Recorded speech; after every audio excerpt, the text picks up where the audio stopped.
The sun beat down on the Sahel desert with unforgiving intensity as Amara clutched her 6-year-old daughter Makeena's hand. The drought had lasted 3 seasons now, and the village of Kijani, once prosperous with crops and livestock, had withered into a skeletal version of itself. Hunger had become everyone's constant companion, hollowing cheeks and dulling eyes throughout the community.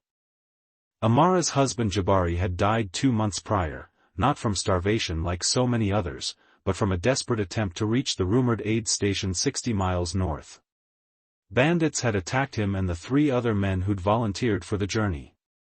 Only one survived to bring back the news, and nothing else. "Mama, I'm thirsty," Makeena whispered, her voice as dry as the cracked earth beneath their feet. Her once vibrant eyes had sunk into her face, and her colorful beaded braids, Amara's pride and joy, hung lifelessly against her small shoulders. "I know, little one. We'll find water soon." The lie tasted bitter in Amara's mouth. There was no water to be found, not for miles. The village well had dried up weeks ago, and the nearest oasis had become a pilgrimage site for desperate families from all directions, guarded now by men with guns who demanded payment for access. Amara had nothing left to give. The family's goats were long gone, traded for bags of millet that had sustained them for a while. Her jewelry, passed down through generations, had been exchanged for medicine when fever swept through the village. Even her body, which she had reluctantly offered to a passing merchant, had only earned them enough food for 3 days. Now, with Makeena growing weaker by the hour, Amara had made an impossible decision. The village elder, Nana Ekwa, had summoned her that morning. "There is a mission station 2 days' walk south," she had said, her ancient face lined with sorrow. "They have food, medicine, and a school. They take orphans." "But Makeena is not an orphan," Amara had protested. Nana Ekwa's eyes had filled with a wisdom born of surviving 3 major droughts in her lifetime. "They will not take her if they know her mother lives. You must understand what I am saying, daughter." And so Amara had led Makeena into the desert, toward the mission station that represented her only hope for survival. But Amara knew she could not make the full journey herself, she was too weak, too close to death's door. She would need to leave Makeena at the place where the desert met the savannah, where the mission sent patrols to look for lost children. "Mama, why are we going this way?" "The village is behind us," Makeena asked, stumbling on weakened legs. "We're going to find help, my heart," Amara replied, adjusting the small bundle on her back.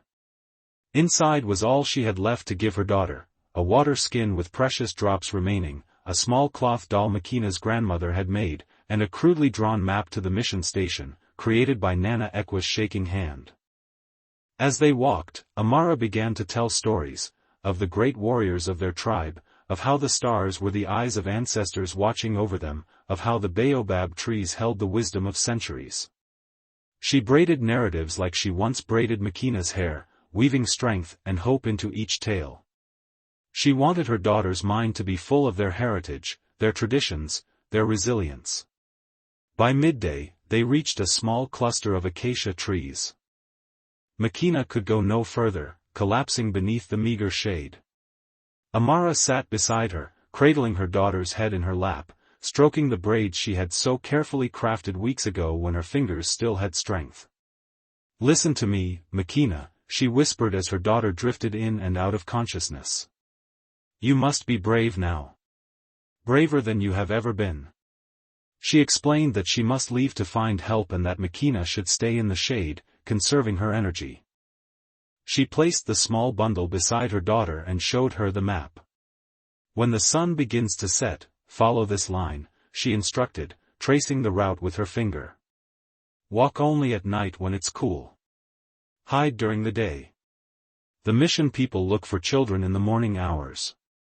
Makeena clutched her mother's skirt. "Don't leave me, Mama," she begged, suddenly alert with fear. Amara felt her heart splinter. "I must, my brave girl. It's the only way." She held her daughter tightly, memorizing the feel of her small body, the scent of her hair, the sound of her breathing.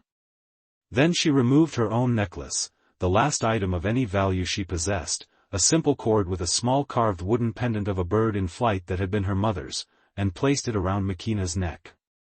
"This bird flies between worlds," she told her daughter. "It will carry my love to you always." As Makeena drifted back into an exhausted sleep, Amara gazed at her child one last time. Then, with a silent prayer to ancestors she wasn't sure were listening anymore, Amara stood and walked away, her tears carving paths down her dust-covered face. She did not look back, even when she heard Makeena cry out upon waking alone. She kept walking, her body moving through sheer force of will, until she could no longer hear her daughter's voice.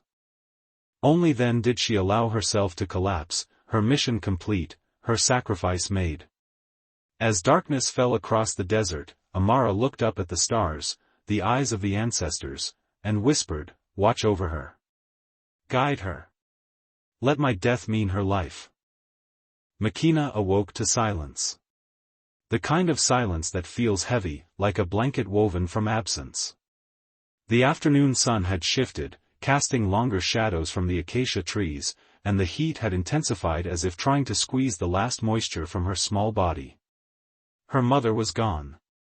"Mama," she called, her voice barely a whisper through cracked lips. Only the subtle rustle of desert wind answered her. Panic rose in her chest, a fluttering bird trying to escape. She struggled to her feet, swaying slightly as black spots danced across her vision. "Mama," she cried louder, turning in a slow circle, searching the barren landscape for any sign of movement. The endless expanse of sand and scrub remained still and indifferent to her distress. The bundle her mother had left sat beside her, a final act of care. Makeena sank back down and opened it with trembling fingers. The water skin felt terrifyingly light. She allowed herself the smallest sip, the liquid barely enough to moisten her tongue before disappearing. The cloth doll, Aya, she had named her, stared up with button eyes that somehow seemed to hold both comfort and sorrow. And the map, scratched onto a piece of flattened bark, showed lines and symbols she struggled to understand. Clutching the doll to her chest, Makeena let the tears come. They were precious moisture she couldn't afford to lose, but grief demanded its due. She cried for her mother, for her father, for her village, for the life of playing and learning and laughing that seemed to belong to another child entirely. When the tears finally subsided, she noticed her mother's necklace around her neck. The carved wooden bird seemed to be straining against its tether, ready to fly. Makeena touched it gently, feeling a connection to her mother that transcended physical presence. "The bird flies between worlds," she repeated her mother's words, drawing strength from them. As the sun began its slow descent toward the horizon, Makeena remembered her mother's instructions. She studied the map more carefully now, trying to make sense of Nana Ekwa's markings. There was the cluster of trees where she sat, and a wavering line leading southeast toward what looked like buildings. The mission station. Her destination.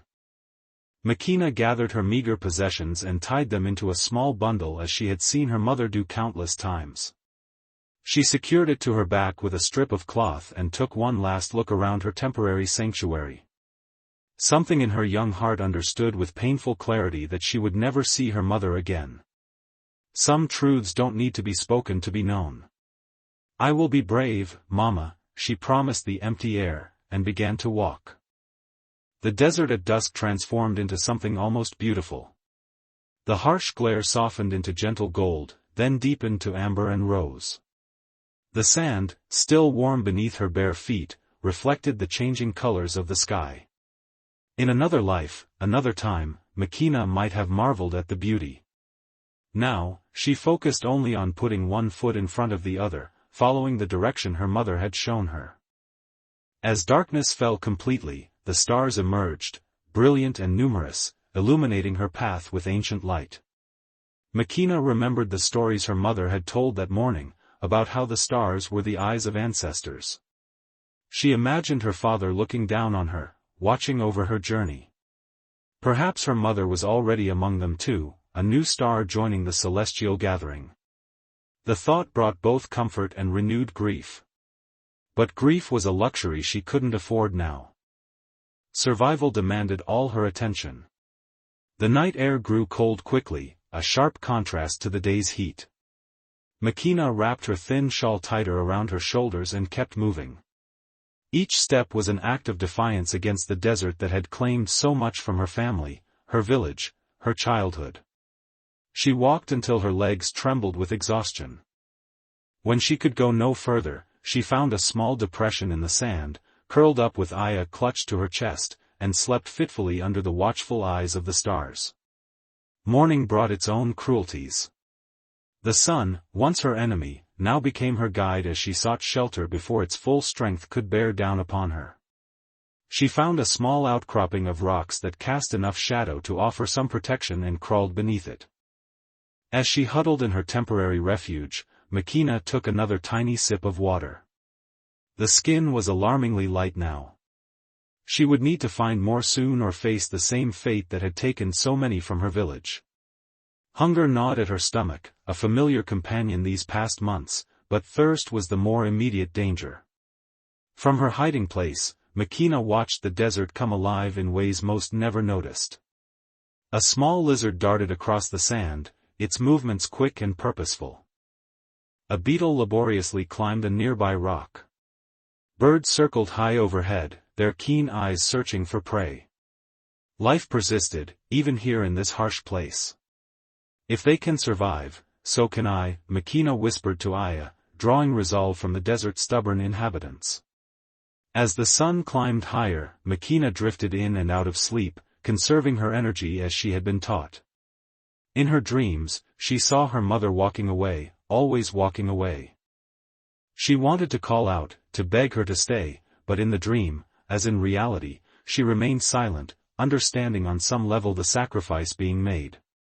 When she woke fully, tears wet her cheeks once more. She wiped them away with determination. No more crying, she told herself firmly. Crying won't bring Mama back. Crying won't find the mission.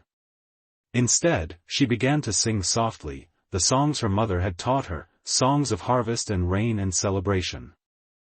Songs from a time when her world had been full instead of empty. Her voice, though weak, carried a strength that surprised her. The simple act of making music in this desolate place felt like rebellion.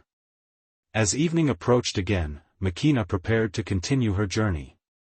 She studied the position of the setting sun, oriented herself according to the map, and set out once more into the gathering dusk. One step, then another, she murmured, a chant to keep her moving. One step, then another. The desert night enfolded her small figure as she walked steadily southeast, a solitary child guided by stars and determination, carrying the weight of her mother's final gift, a chance at survival. By the third day, Makeena's water was gone. The last precious drops had wet her lips at dawn, and now the empty skin hung uselessly from her bundle. Her tongue felt swollen in her mouth, and her thoughts scattered like desert beetles when she tried to focus. Still, she walked. The mission station, according to Nana Ekwa's map, should be close now. But the barren landscape offered no confirmation, no hint of human presence beyond her own faltering footprints in the sand. Doubt began to creep into her mind. Had she misread the map? Taken a wrong turn? Was she walking in circles, destined to join the bleached bones that occasionally marked her path? As the third night descended, Makeena stumbled upon a small miracle, a shallow depression filled with muddy water, remnants of a rare desert rain perhaps a week old. Most had evaporated under the relentless sun, but enough remained to fill her water skin halfway. The water was silty and bitter, but to Makeena it tasted of salvation. That night, as she rested beside a large rock formation, something shifted in Makeena's relationship with the desert. What had been an enemy, the force that had stolen her family, her village, her childhood, began to reveal itself as a teacher. She watched a desert fox trot purposefully across the sand, stopping occasionally to press its ear to the ground, listening for the movement of rodents beneath the surface. When it successfully pounced and emerged with a small creature in its jaws, Makeena realized she had witnessed a lesson in patience and attention. Near her resting place, a small plant somehow managed to grow from between rocks, its leaves thick and waxy to preserve moisture. From it, she learned endurance. As dawn approached, a desert owl swooped silently overhead, its wings making no sound as it hunted. Makeena absorbed its lesson in moving through difficulty with grace. "The desert is not empty," she whispered to Aya, tucked safely in her bundle. "It's full of life that knows how to survive." With renewed determination, Makeena continued her journey as the fourth day began. The rising sun cast long shadows from the rock formations, creating arrows that seemed to point her way. She followed them, imagining that the desert itself was guiding her now. By midday, the heat had become unbearable again. Makeena's vision blurred, and her steps faltered. She sought shelter beneath a thorn bush, its sparse shade better than nothing. As she huddled there, a movement caught her eye, a column of ants marching purposefully across the sand. Their organization and unity impressed her. Each tiny creature carried a burden many times its size, yet none faltered in the heat. "They help each other," Makeena observed. "They work together." The thought stirred a memory of her village before the drought, how every family contributed to the whole, how no one went hungry while others ate, how celebrations and sorrows were shared equally. The desert might force solitude, but it didn't have to mean isolation. As evening approached again, Makeena resumed walking, following the direction indicated on her map. Her body felt lighter somehow, as if the desert's lessons had transformed her burden of grief into something she could carry more easily. The fourth night brought a chill wind that cut through her thin clothing. Makeena wrapped her arms around herself as she walked, focusing on placing one foot before the other. The stars seemed especially bright, as if trying to compensate for the cold by offering more light. She had been walking for hours when she first heard it, a sound so foreign to the desert that at first she thought she had imagined it. A bell. Distant but distinct, its clear tone carried on the night wind. Makeena stopped, turning her head to pinpoint the direction. Again it came, a single ring followed by silence. Then another. Someone was marking the hours. With renewed energy, Makeena adjusted her course toward the sound. The map had been accurate after all. The mission station could not be far. As she hurried forward, her foot caught on a hidden stone. She fell hard, skidding across the rough ground. Pain flared in her knee and palms, but it was the sharp crack she heard that filled her with dread. Scrambling to check her bundle, Makeena discovered that Aya, her cloth doll, had been beneath her when she fell. The small gourd that formed the doll's head had shattered. "No, no, no," Makeena whispered, carefully lifting the broken toy. Tears threatened again as she cradled the doll's remains. Aya had been made by her grandmother, the last tangible connection to her family besides the necklace. For a moment, despair threatened to overwhelm her. But then, as she held the broken pieces, something fell from within the doll's shattered head, small seeds. Dozens of them, carefully sealed inside the gourd. Makeena stared in disbelief. Her grandmother had hidden sorghum seeds, precious, life-giving seeds, inside the toy. Seeds that could grow into food, that could feed a family, a village. Seeds that represented future harvests, future life. She knew, Makeena breathed, understanding dawning. Grandmother knew we would need to start again someday. Carefully, she gathered every seed, wrapping them in a scrap of cloth and securing them safely in her bundle. The broken doll she also kept, unable to abandon even its empty form. As she stood to continue her journey, Makeena felt a profound shift within herself. She was carrying more than her own survival now, she carried the potential rebirth of her people's way of life. The responsibility straightened her back and strengthened her resolve. The bell rang once more, closer now. Makeena followed its sound, moving with purpose through the night desert. The pain in her knee receded to a dull throb, ignorable in the face of her mission. By dawn of the fifth day, she could see it, a cluster of low buildings on the horizon, a thin spire rising above them. The mission station. Salvation, of a sort. Makeena paused, one hand rising to touch the wooden bird pendant at her throat. I made it, Mama, she whispered to the morning air. I was brave, like you said. As the sun climbed into the sky behind her, Makeena walked the final distance toward the promise of water, food, and shelter. But she carried with her the desert's teachings and her family's legacy, resilience, patience, community, and the seeds of future abundance. She was Makeena, daughter of Amara and Jabari, granddaughter of wisdom, child of the village, and now, student of the desert. She had not merely survived, she had learned how to live. The mission station rose from the desert like a mirage, its whitewashed walls glowing in the morning light. As Makeena approached, she could see figures moving about, people carrying water jugs, hanging laundry, sweeping the hard-packed earth of the compound. The sight of so much activity, so much life, after days of solitude made her steps falter. A tall fence of woven branches surrounded the station, with a wide gate standing open. Beside it sat an elderly man wearing loose blue robes and a woven hat. He looked up as Makeena's shadow fell across him, his weathered face registering first surprise, then concern. Child, where have you come from? He asked in Kiswahili, rising quickly to his feet. Makeena tried to answer, but her parched throat produced only a rasp. The man immediately understood, calling out to someone inside the compound. Within moments, a woman appeared carrying a clay cup of water. Slowly, the woman cautioned as she held the cup to Makeena's lips. Small sips. The water was cool and clean, so different from the silty moisture she had collected in the desert. Makeena wanted to gulp it down, but she heeded the woman's advice, taking careful sips until her throat could function again. My name is Makeena, she finally managed. I come from Kijani village. The man and woman exchanged glances. Kijani? That's 3 days' journey north, the man said. Did you come alone? Makeena nodded, her hand automatically rising to touch the wooden bird pendant. My mother. She began, but could not continue as grief surged anew. Come inside, the woman said gently, placing a hand on Makeena's shoulder.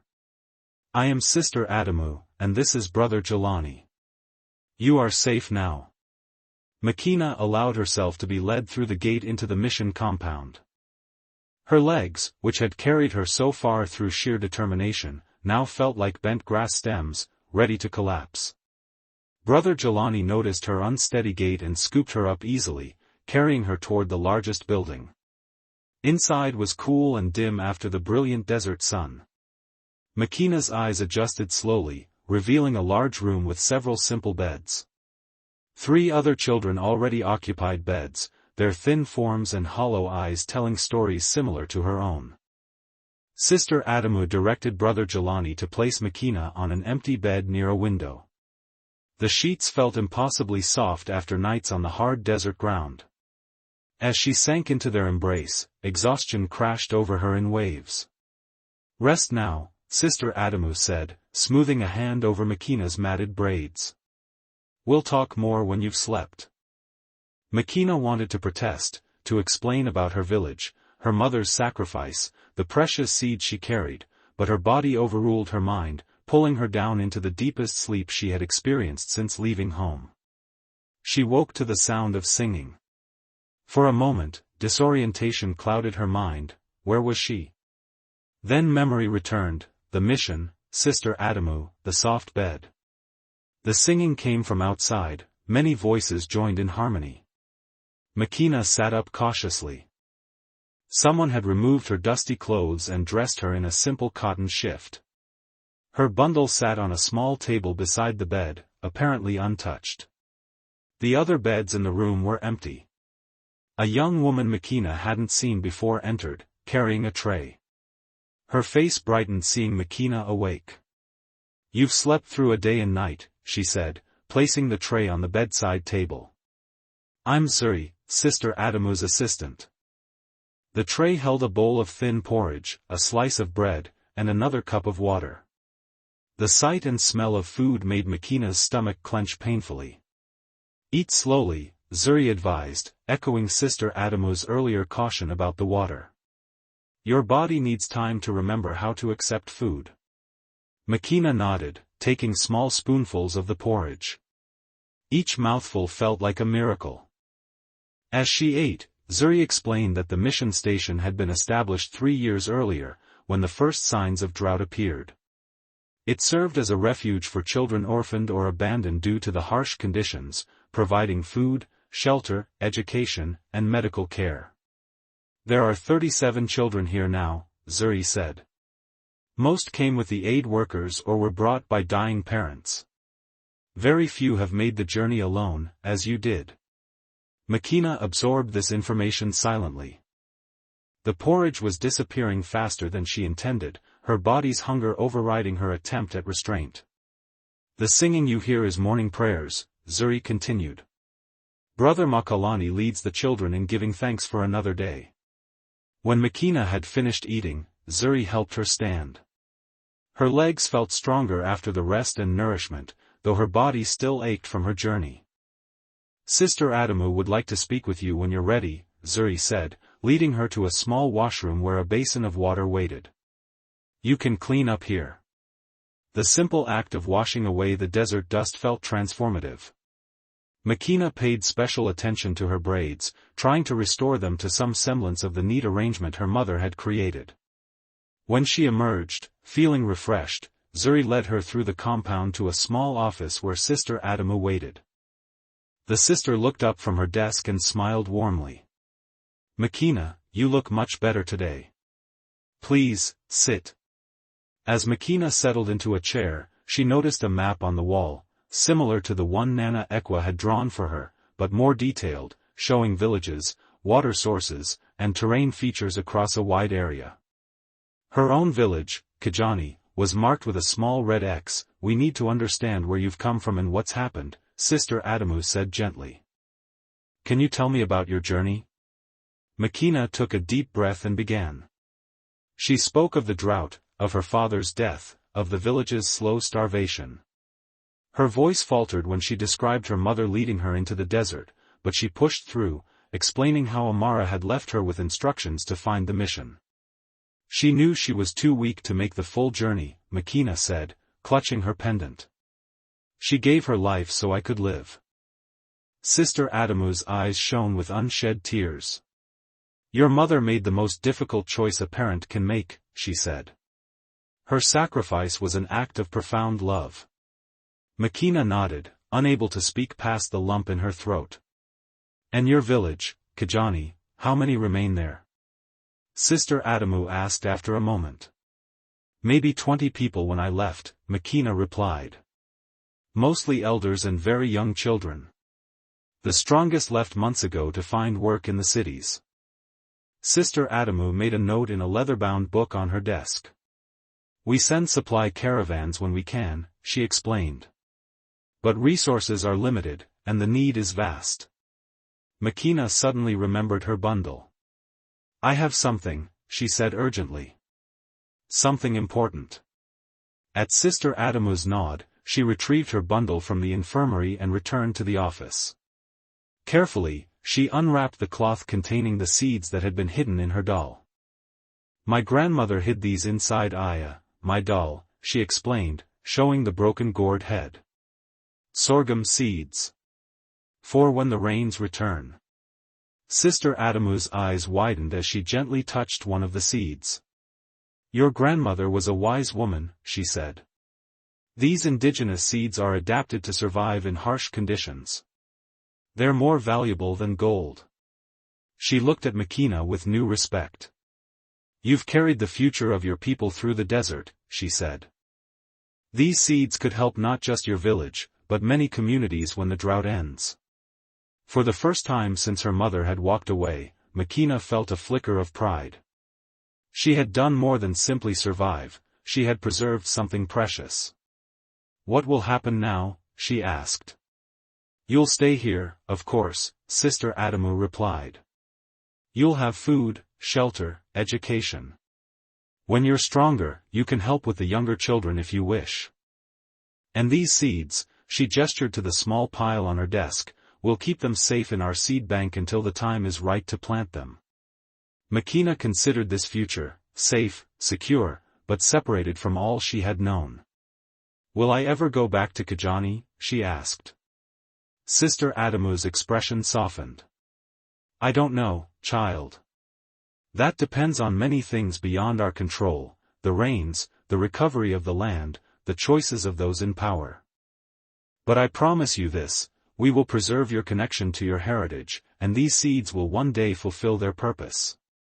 It wasn't the answer Makeena had hoped for, but it contained enough truth and compassion to satisfy her for now. She had survived the desert's trials, she could endure this new chapter as well. As she left Sister Adamu's office to join the other children for the midday meal, Makeena touched her wooden bird pendant once more. I'm still being brave, Mama, she whispered. And I'm carrying our future with me. 2 years passed at the mission station.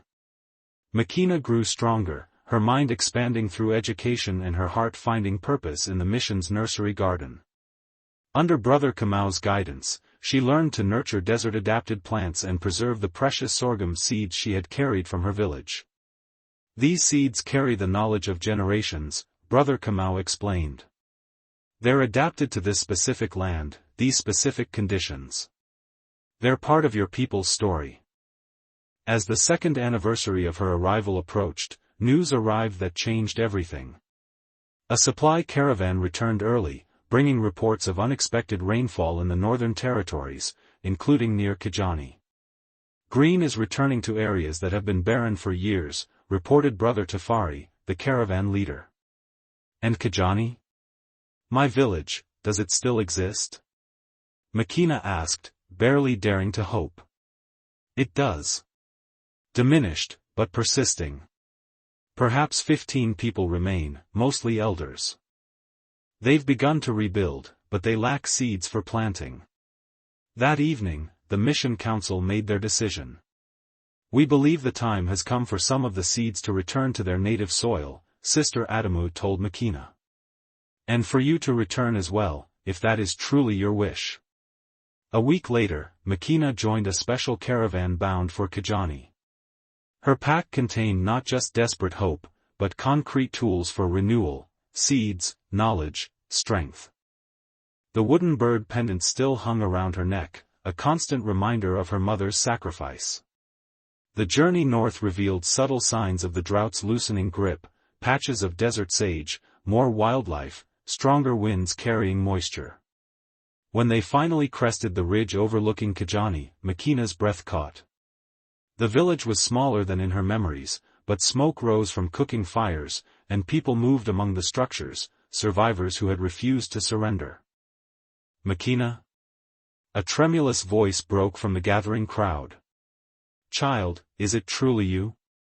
Nana Ekwa. Makeena ran to the village elder who had helped orchestrate her escape years ago.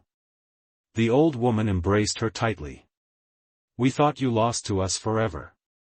When your mother did not return. She gave her life so I might find the mission, Makeena explained softly. And now I've returned, bringing what we need to begin again. Days later, the remaining villagers gathered for the first planting. Nana Ekwa led prayers to the ancestors, then gestured for Makeena to place the first seed.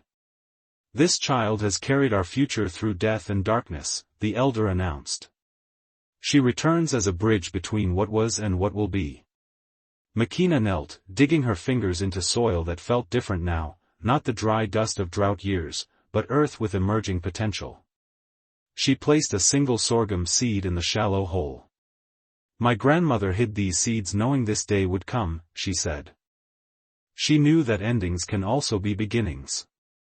As she spoke, clouds gathered on the horizon, heavy, promising clouds of genuine rain. The first drops began to fall as the planting continued, transforming the ceremony into a celebration. Makeena stood in the gentle downpour, feeling raindrops mingle with tears on her cheeks. Her mother had walked into the desert carrying despair but delivering hope. Her grandmother had hidden seeds in a child's toy, believing in a future she might never see. And Makeena herself had walked through death to bring life full circle. Touching the wooden bird pendant at her throat, she whispered, "We begin again, Mama. Your journey is complete." The desert had taken much from Kajani, lives, hopes, certainties. But it could not take the seeds of renewal, carried by a child who refused to surrender. It could not take the knowledge passed through generations. It could not take the spirit of a people determined to bloom again after drought. As rain fell on parched earth and newly planted seeds, the desert's daughter fulfilled her mother's final wish, not merely to survive, but to carry forward the unbroken circle of life.